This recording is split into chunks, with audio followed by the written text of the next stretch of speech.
Moi, je ne suis pas comme eux. Je n'ai pas souhaité ce voyage. Je voulais rester avec ma mère, me blottir contre elle et attendre que ça cesse. Qu'un obus explose et noue avec lui. Je suis un intrus. Personne ne m'attend. Personne n'espère me revoir ni de compte sur moi. Je les envie. J'en crève de jalousie. Ma mère me manque, et mon père, et mes frères. Le manque peut-il devenir une source? Du manque peut-il naître un élan? Est-ce cela qui m'entraîne? L'espoir d'être aimé de nouveau, attendu un jour par quelqu'un. Vous cherchez un outil simple et pratique pour arriver à vivre pleinement vos émotions, prendre soin de votre santé mentale et booster votre créativité? Ne cherchez plus, vous êtes au bon endroit. Bienvenue dans La Voix des mots. La Voix des mots est un podcast et aussi une newsletter dans lesquels je vous partage le résultat de mes recherches pour atteindre ces objectifs à travers mes lectures, mes livres, mes réflexions et des ateliers d'écriture thérapeutique et créatifs. Parce que cela peut être fun de prendre soin de soi. Je suis Maouna Vigam, alias Maouna Poésie, poétesse, romancière, podcasteuse et animatrice d'ateliers d'écriture créatifs et émotionnels. Ici, on parlera donc écriture, lecture, bien-être et édition, car je vous partagerai aussi ma vie d'autrice. Bienvenue! C'est un extrait du premier livre de Cécile Alix qui s'appelle Animal, que j'ai eu la chance de lire grâce à mon service presse avec les éditions Slalom. C'est rare que je fasse ça, que je choisisse de dédier un épisode du podcast à une chronique littéraire, depuis que le podcast existe.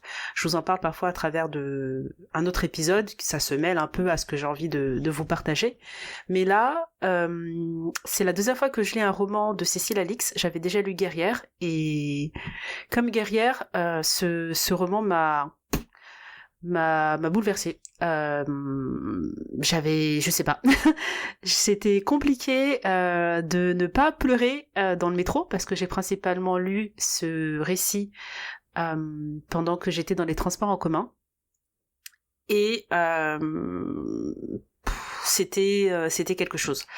Il y a tellement de choses à dire que je pense que c'est pour ça que j'avais envie de faire une chronique littéraire, et pas simplement de faire ce que je fais d'habitude. La plupart du temps, effectivement, c'est de retranscrire mon avis sur un ouvrage par des mots sur mon compte Instagram principalement, ou sur les différentes plateformes d'avis comme Goodreads ou Booknote. Mais là, j'avais envie de vous inciter vraiment à lire ce roman.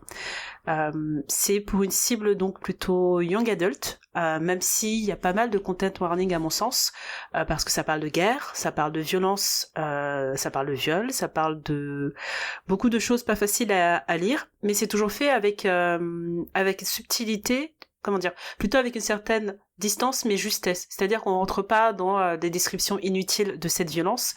Parfois on n'a pas besoin de passer par ça pour que le cerveau comprenne de quoi il s'agit et qu'il se fasse une idée de ce dont on parle, et c'est aussi là je trouve la force de la plume de Cécile Alix. C'est qu'on ressent la violence des choses, on ressent la détresse, la souffrance, la solitude, sans avoir besoin de rentrer dans une description vive de tout ça. On n'a pas besoin l'autrice n'a pas besoin de faire des scènes détaillées de toute la violence de la guerre, on la ressent. Elle la met en lumière, elle a transcrit à travers les émotions du personnage principal. D'ailleurs, je vous ai toujours pas dit exactement de quoi il s'agit, je vais commencer, mais c'est pour vous dire à quel point j'avais envie de vous parler déjà du cœur de l'histoire. Donc c'est l'histoire de Miran, qui vit dans un pays en guerre, qui a 15 ans, et qui est forcé de devenir un homme, qui se retrouve projeté sur les chemins de la clandestinité, et d'effleurer les limites de l'humanité, apprendre à survivre, s'effacer, oublier, puis faire confiance petit à petit et garder espoir toujours. Donc ça finit, comme vous l'aurez compris, sur une note plutôt positive, mais mine de rien, je me suis quand même demandé pendant quasiment tout le roman si ça allait être le cas. C'est pas faute d'avoir lu la 4e de couverture, mais j'ai tendance la plupart du temps à lire les 4e de couverture des romans et puis à les oublier, parce que je trouve que ça facilite aussi l'immersion dans l'histoire. Et donc c'est le parcours d'un migrant, des difficultés indicibles de son voyage jusqu'à la résilience. Et comme je le disais, il y a énormément de choses que j'ai appréciées dans ce roman. Donc maintenant que le point des content warnings a été abordé, rentrons dans le vif du sujet. Déjà, il y a énormément de poésie tout au long du roman, que ce soit dans la description des différents endroits par lesquels passe le personnage principal, la description des paysages aussi de son pays. Parce qu'il y a des bonds qui sont effectués entre le présent et le passé pour nous permettre un peu de comprendre aussi pourquoi est-ce que Miran se retrouve à devoir quitter son pays qui est en guerre. On sait le point de départ certes, mais le fait de revenir en arrière sur des moments intimes entre lui et sa famille nous aide aussi à comprendre toute la tristesse et le déchirement qui est lié au fait de quitter un pays en guerre pour essayer d'arriver sur une promesse d'un autre pays qui n'en est pas forcément un. Et ça, ces bonds dans le passé nous permettent de comprendre que parfois il y a rien qu'on puisse faire à part fuir, que la guerre effectivement ça frappe pas mal le pays aujourd'hui dans le monde dans lequel on vit, et on n'est pas sur une injonction à être terre d'accueil pour toutes les personnes qui traversent les océans et qui prennent des risques incommensurables en espérant avoir une meilleure vie que celle qu'ils ont quittée, en espérant pouvoir apporter de l'argent, des choses à leur famille depuis cette nouvelle terre d'accueil. C'est pas une injonction à ouvrir les bras à tout le monde. Même si c'est ce qui retranscrit aussi de cette histoire, qui vient de questionner les limites de l'humanité, c'est pas ce que l'autrice, à mon sens, essaie de transmettre à travers cette histoire. Pour moi, on est plutôt sur la résilience et sur la force de vivre. Et ça se ressent beaucoup sur un côté que j'ai beaucoup apprécié dans cette histoire, c'est la place qu'ont les êtres disparus. Donc les personnes que Miran a perdues à cause de la guerre, les membres de sa famille, qu'on ressent tout au long de son récit, qui sont présents à travers ses souvenirs qu'il évoque de ces moments passés ensemble, mais également quand il les convoque, quand il fait appel à eux pour lui donner de la force, quand l'autrice décrit très justement chacune des voix de ces différents membres de sa famille qu'il a perdu, ça m'a fait penser à tout ce qui est présent aussi dans les cultures africaines afrodescendantes, à savoir le lien avec les ancêtres, avec cette particularité qu'on a à s'appuyer énormément sur eux pour trouver des réponses et pour trouver la force. Et ça revient beaucoup, je trouve, aujourd'hui dans tous les contenus auxquels on a droit sur les réseaux sociaux, que ce soit à travers certains influenceurs qui retournent en Afrique pour créer un lien, que ce soit à travers pas mal de récits, de romans ou même de séries qu'on peut retrouver sur Netflix ou de films qu'on peut aussi voir. Et j'ai beaucoup aimé qu'il y ait ça dans ce roman, sachant que, comme je le disais, je crois que c'est le premier de l'autrice et que il est sorti, si je dis pas de bêtises, en... Ah non, je vous dis des bêtises, attendez, que je regarde ce qu'il y a écrit à l'intérieur du bouquin. Il est sorti en 2022. Mais ce n'est pas le premier roman de Cécile Alix.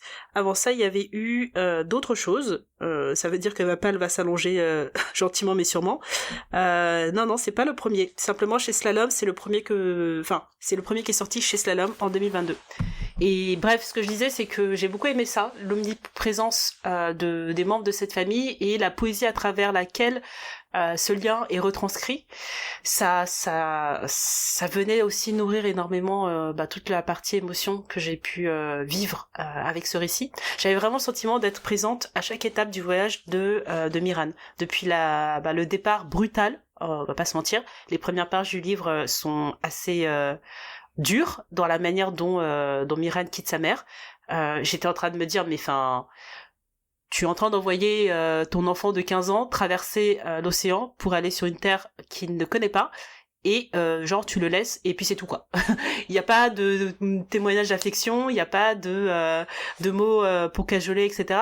Mais tout ça, une fois qu'on a terminé le roman, on le comprend.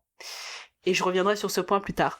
Mais de chaque étape du voyage, j'ai vraiment le sentiment d'être à côté de Miran, de ressentir sa souffrance, de ressentir son désespoir, toutes les fois où il a failli abandonner, toutes les fois où il s'est dit franchement ça vaut plus la peine, vas-y je préfère mourir, et c'est littéralement ce qu'il s'est dit à plusieurs reprises, parce que encore une fois, traverser un océan sur une barque de fortune, traverser toutes les étapes par lesquelles il est passé, à savoir la violence des hommes, donc les passeurs, les conditions de survie pour ne serait-ce que partir du point de départ, donc de son village, jusqu'au moment où les passeurs les mettent sur ce bateau. Rien que tout ça, c'était déjà extrêmement éprouvant. Il a été confronté à tellement de choses que... Enfin... J'étais là, quoi.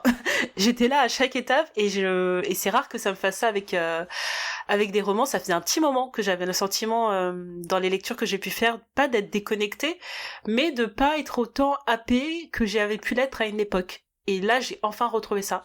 Cette impression de vivre l'histoire à 300% et de pas avoir envie de la lâcher, quoi.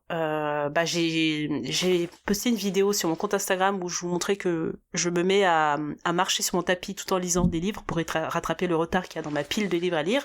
Et typiquement, j'ai switché sur les livres que j'avais commencé à lire pendant que je marchais sur mon tapis, pour rester sur Animal, pour pouvoir continuer à le lire même quand je n'étais plus dans les transports en commun. Parce que j'ai un livre par activité, on va dire ça comme ça, et j'avais envie de rester avec Animal et de ne pas devoir attendre de devoir reprendre les transports en commun pour avancer dans l'histoire. C'est pour vous dire à quel point j'étais prise dedans. Et je salue le rythme qu'on ressent à travers une maîtrise parfaite de la ponctuation par l'autrice. Parfois, les choses ralentissent, on est pris dans la torpeur, dans ce besoin de pause aussi que fait Miran de temps en temps, parce que on peut pas passer son temps à marcher, à se battre pour avancer. Il y a des moments où naturellement le corps a besoin de se reposer, et ça se ressent aussi dans la manière dont les phrases sont construites. Et ça, en tant qu'autrice, je trouve ça tellement bien fait. Et je pense que c'est aussi pour ça que j'ai aimé Animal, c'est que travaillant à écrire des romans maintenant, j'ai aussi un regard différent lorsque j'en lis, et j'aimerais pouvoir faire ça avec mes romans, arriver à transmettre autant d'émotions qu'Animal l'a fait, à travers ma plume, à travers l'imagerie qu'on suscite auprès du lecteur lorsqu'on lit certaines scènes, et à travers cette capacité vraiment à aller trouver la bonne émotion avec parfois très peu de mots, ou avec une composition des mots qui est juste parfaite. Et clairement, oui, les romans de Cécile Alix sont toujours des romans engagés, mais là on n'est vraiment pas, encore une fois, sur ce côté... c'est la toile de fond de l'histoire, mais je trouve qu'il y a beaucoup plus que ça, beaucoup plus que l'histoire d'un migrant qui traverse donc l'enfer pour potentiellement arriver dans un autre enfer. C'est vraiment le lien de la résilience et le pouvoir des liens familiaux que j'ai retrouvé dans cette histoire, et l'humanité dont il faut arriver à faire preuve, même si encore une fois c'est pas une injonction à ouvrir les bras à tout le monde, hein, parce qu'on va pas se mentir, et c'est là aussi que je trouve que le roman est très juste. On n'est pas dans une critique des personnes qui rejettent les immigrés. Enfin, il y a ici, c'est pas quelque chose de bien, mais on n'est pas dans c'est mal, c'est pas ça de ça dont traite le roman. Parce que encore une fois, quand on est face à quelqu'un qui est différent, parce qu'il y a une scène comme ça dans le roman qui justement pointe le fait que même si on est dans une situation où on souffre énormément, où on n'a quasiment plus rien, on est encore prêt à défendre ce plus rien qu'on a, ce petit territoire, face à d'autres personnes qui arrivent et qui sont peut-être là pour nous prendre ce qu'on a. Donc même quand on n'a rien, on a cette position de rejeter l'autre. Même lorsque l'autre a l'air plus démuni que nous, on peut avoir cette position de rejeter l'autre. Et donc ça semble presque logique, quand on a galéré pour accumuler des choses, pour s'approprier des choses, pour avoir un certain niveau de vie, face à quelqu'un qui n'a pas ça, on a envie de garder ce qu'on a, on n'a pas envie de partager. Mais il faut arriver à le faire, d'une manière ou d'une autre. Accueillir l'autre, c'est aussi s'accueillir soi. Et c'est aussi ça que le roman sublime. Franchement, rien que pour la beauté de la plume, les émotions qu'on ressent, et puis cette fin d'histoire, je l'ai senti venir. Hein. Je l'ai senti venir de temps en temps, je me suis dit, tiens, c'est bizarre ça. Est-ce que... Non. Et puis mon esprit s'est dit, non, ça peut pas être ça. Parce que si c'est ça, si c'est vraiment ce à quoi je pense, alors les larmes que je retiens de temps en temps, elles vont forcément sortir, parce que les scènes sont tellement violentes. Si j'avais accepté ce que j'ai découvert à la fin du roman, si j'avais accepté cette idée dès le départ, j'aurais eu 2 fois plus de mal que je ne l'ai eu pendant toute cette histoire. Il y a quand même beaucoup d'espoir. beaucoup d'amour, de résilience. Ça finit, à mon sens, sur une note positive, clairement. Mais je vais pas non plus tout vous spoiler.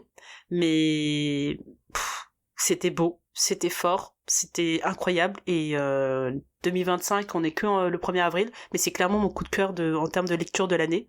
Même si j'ai beaucoup aimé, et ça j'en ai parlé, je crois, dans l'avant-dernier épisode du podcast, la saga La femme de ménage, j'ai bien aimé, mais il y avait plusieurs éléments que j'avais trouvé faciles dans la narration, etc., et que j'avais trouvé que l'autrice avait pris quelques libertés pour pouvoir mettre en place son twist. Là, c'est pas ce que j'ai trouvé dans Animal. Il y a un plot twist de ouf, de malade, mais il est crédible de A à Z, et même en reprenant le roman, en relisant certains passages au regard de ce plot twist et en connaissant la fin, bah je me suis dit non, franchement c'est trop bien fait. C'est trop bien fait. Il n'y a pas ce truc où parfois quand tu lis un livre, tu te dis tiens c'est bizarre, pourquoi est-ce qu'il y a ça, pourquoi est-ce que l'auteur ou l'autrice fait ça, est-ce que c'est pas pour essayer de cacher quelque chose, cette scène est un peu trop facile, cet élément posé tombe un peu comme un cheveu sur la soupe. Là c'est pas du tout ça. Le plot twist, le retournement de situation, à la fin, il est magistral.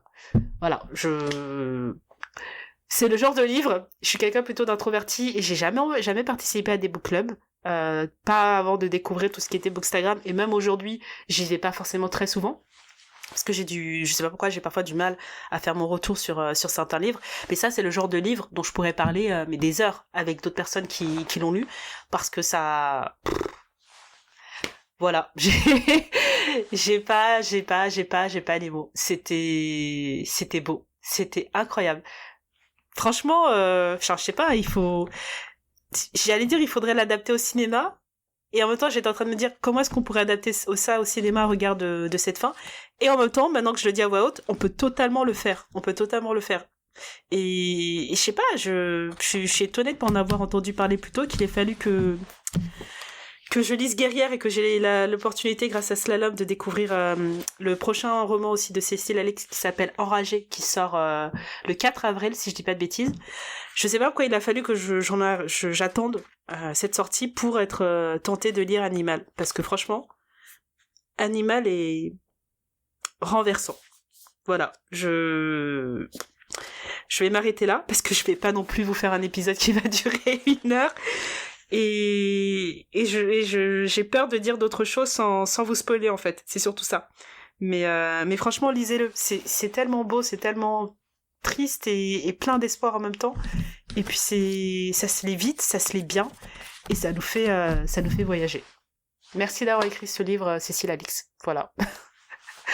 Au prochain épisode, j'espère que en ce moment vous lisez des livres tout autant riches en émotions. Si c'est le cas, n'hésitez pas à me les partager en commentaire. Je serai heureuse d'aller les découvrir. Prenez soin de vous et de vos émotions. À bientôt. Pour découvrir d'autres contenus et recevoir en exclusivité mes nouveautés ou extraits de livres, je t'invite à t'abonner à la newsletter et au podcast. Merci pour ton soutien, pour le commentaire ou la note que tu as laissé, et merci de m'avoir écouté. À très vite.